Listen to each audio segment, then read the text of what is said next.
पन्नगे च सुरेंद्रे च कौशिके पाद संस्पृशि निर्विशेष मनस्काय श्री वीरस्वामिने नमः।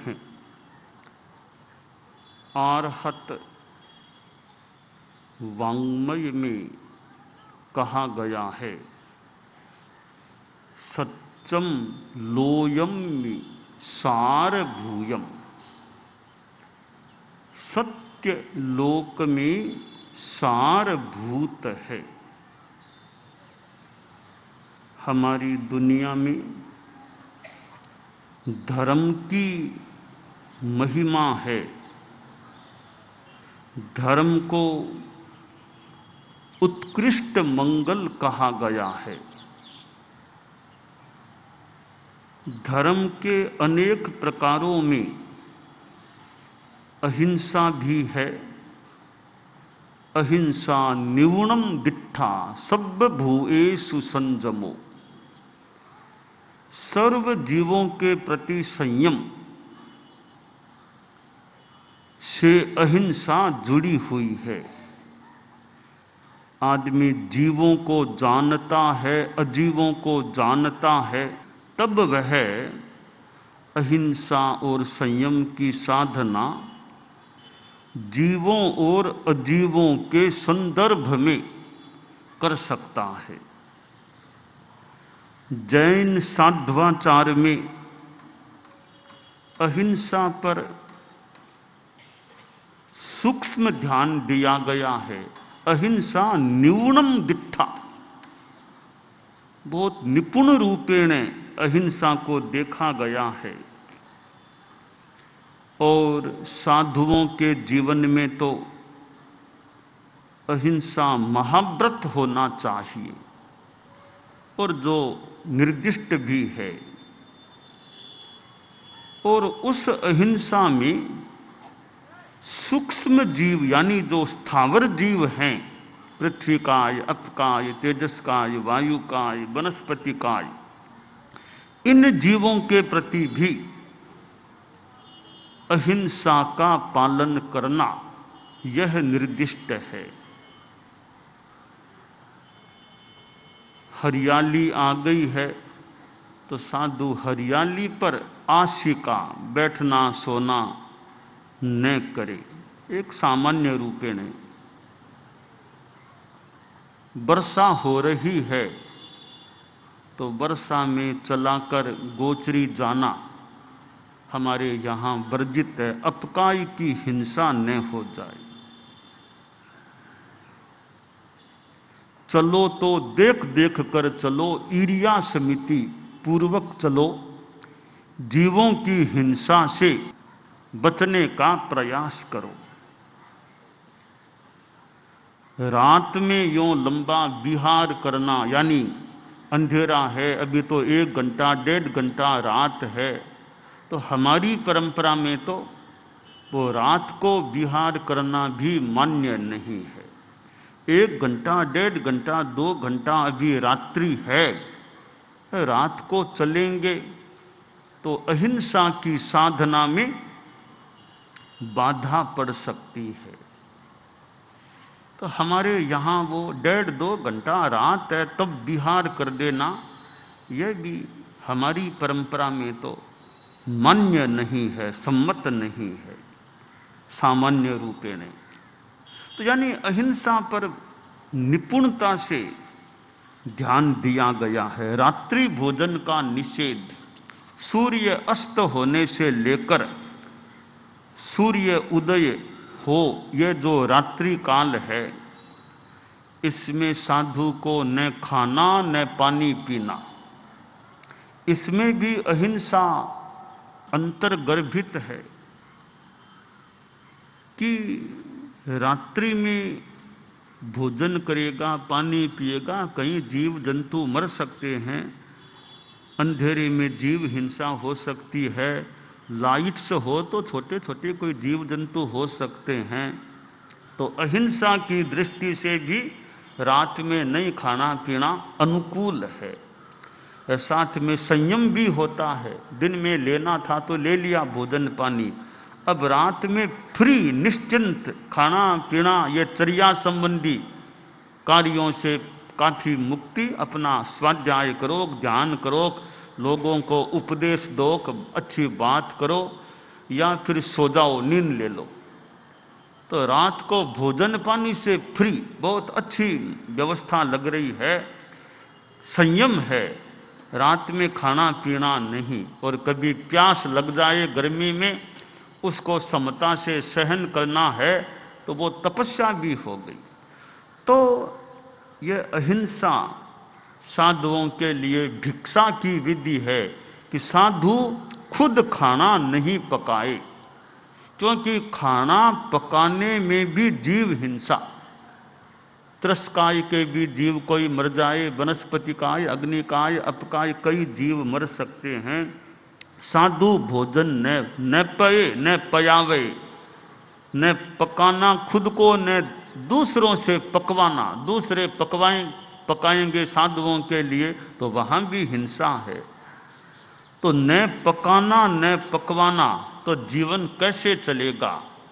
कहा जहाँ दुमस्य पुप्फेसु भमरो आवियई रसम, नय पुप्फम किला में ई सोय पीणे ई अपयम, कि भ्रमर की तरह वृत्ति करो।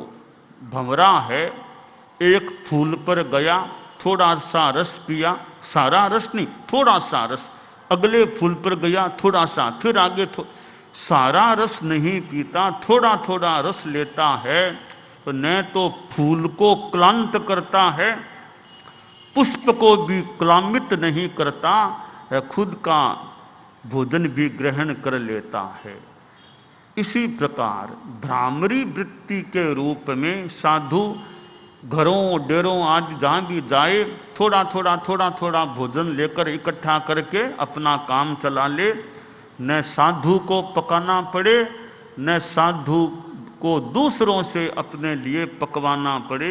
गृहस्थों के लिए जो सहज में भोजन बना है उसी में से अपना काम चला लिया, यानी अतिरिक्त हिंसा साधु के लिए न हो। ये अहिंसा संबंधी अनेक प्रसंग हैं।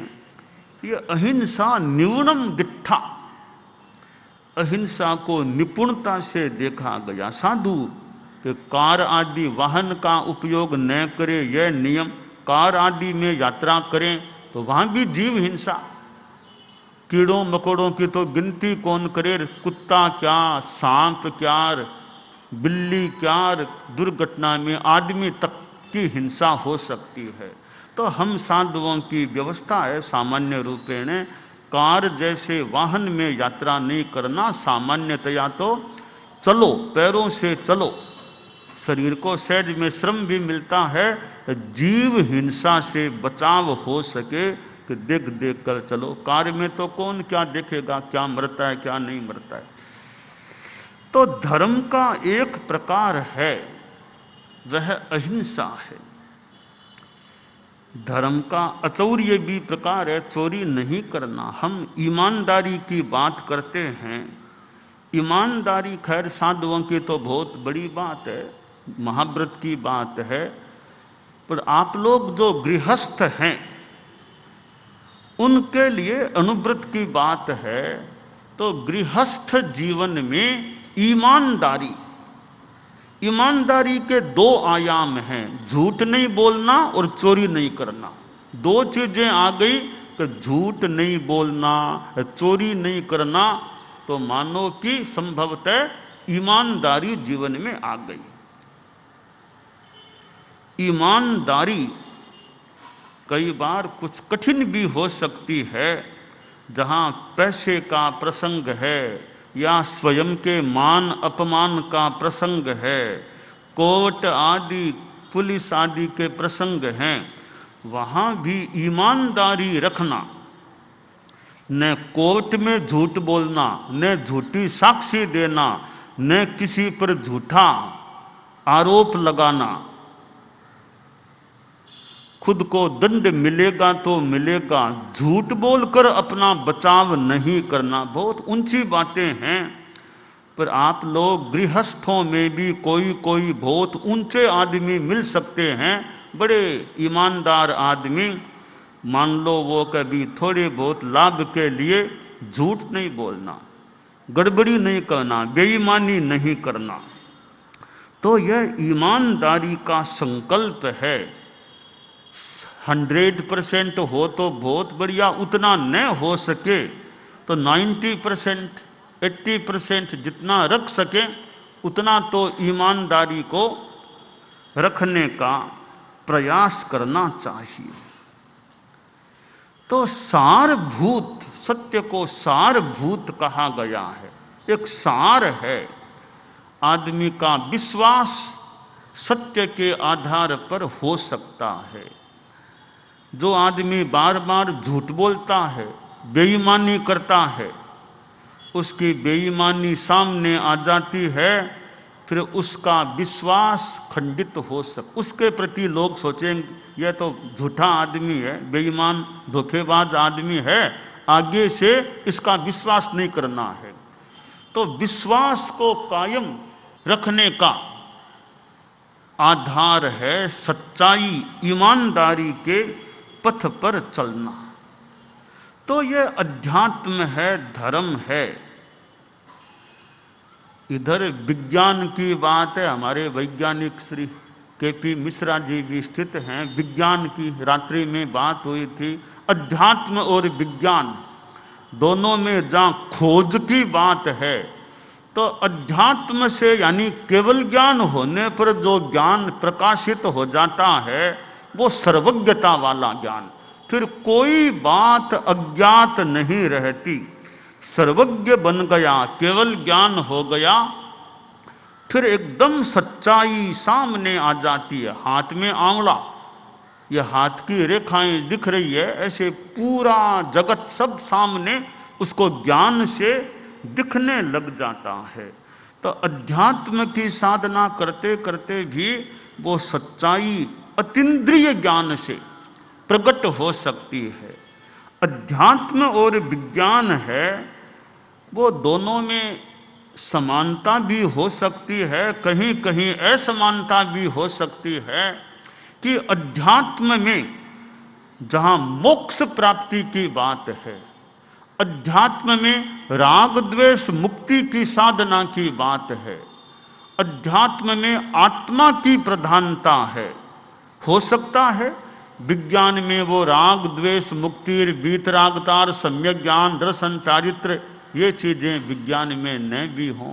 विज्ञान में मोक्ष जाना वो अवधारणा, वो लक्ष्य न भी हो, पर अध्यात्म में तो हमारे यहाँ मोक्ष को परम लक्ष्य माना गया कि मोक्ष के लिए हम साधना करें। और ज्ञान होता है वो एक निष्पत्ति है, यानी ज्ञान भी होता है, सर्वज्ञता आती है, पर वीतरागता बड़ी महत्वपूर्ण चीज है। मोहनीय क्रम को क्षीण करना, राग द्वेष मुक्त हो जाना, वो खास बात है। राग द्वेष मुक्ति हो जाती है, फिर केवल ज्ञान तो होगा, मिलेगा ही मिलेगा। तो हम जो गृहत्यागी हैं उनकी मुख्य यह साधना वीतरागता, हमारे व्यवहार में, आचरण में क्रोध, मान, माया, लोभ, राग, द्वेष, इनसे बचने का प्रयास रखें, राग द्वेष नहीं। और अपने महाव्रतों के प्रति जागरूकता हमारी बनी रहे। तो साधु के तो महाव्रत हैं। सर्व प्राणातिपात विरमण पहला महाव्रत है, सर्व मृषावाद विरमण दूसरा महाव्रत है, सर्व अदत्ता दान विरमण तीसरा महाव्रत है, सर्व मैथुन विरमण चौथा महाव्रत है, और सर्व परिग्रह विरमण यह पांचवा महाव्रत है। एक व्रत है सर्व रात्रि भोजन विरमण व्रत, यह व्रत है रात्रि भोजन नहीं करना। तो 5 महाव्रत, छठा यह व्रत है। तो ये महाव्रत साधु के हैं। ये दुनिया के कीमती से कीमती हीरे से भी ज्यादा कीमती मेरी दृष्टि में है। दुनिया का कितना ही बड़ा हीरा कोई लाकर के रख दे कि करोड़ों की कीमत का हीरा है, पर एक साधु के लिए वो करोड़ों की कीमत का हीरा कोडी के समान है। कोडी वो ना कुछ सा है, जैसे मिट्टी पड़ी है, अब थोड़ी सी मिट्टी का क्या महत्व है, तो साधु के लिए उस करोड़ों की कीमत के हीरे का महत्व इस मिट्टी के समान मान लेना चाहिए। क्योंकि साधु के पास जो महाव्रत रूपी हीरे हैं, उन हीरों के सामने आपके जो हीरे हैं वो बहुत छोटे हैं, बहुत तुच्छ हैं। आप लोगों के पास तो हीरे कईयों के पास होंगे, कितनी ज्वेलरी की दुकानें मुंबई में होंगी, जगह जगह ज्वेलर्स ज्वेलरी रखती है। तो आपके पास तो वे चीज़ें हो सकती है कीमती, कुछ कीमती चीज़ें, फिर आप यहाँ क्यों आते हो? आपके पास तो कीमती चीज़ें कईयों के पास होगी, तो बहुत धनाढ्य हैं, उनके पास तो हो सकती है। तो यहाँ हम तो अकिंचन फकीर हैं, हमारे पास कौन से वो कीमती, हमारे पास आप क्यों आते हैं? इसका मतलब आपके पास जो चीजें हैं उससे भी बढ़िया चीज हमारे पास है, तब आप हमारे पास आते होंगे। तो साधु के पास जो महाव्रत हैं, वो अमेरिका चले जाओ, बड़े से बड़े धनाढ्य देश में कोई चले जाए कि वहां इतनी बढ़िया चीज है, वो मोल है, वो हीरे, वो मोती, कितनी बढ़िया चीज कि वो इतना बढ़िया हार है। सारी की सारी वे भौतिक चीजें हमारी दृष्टि में साधु के महाव्रतों के सामने ना कुछ जैसी चीजें होती है। तो महाव्रतों का बड़ा महत्व है।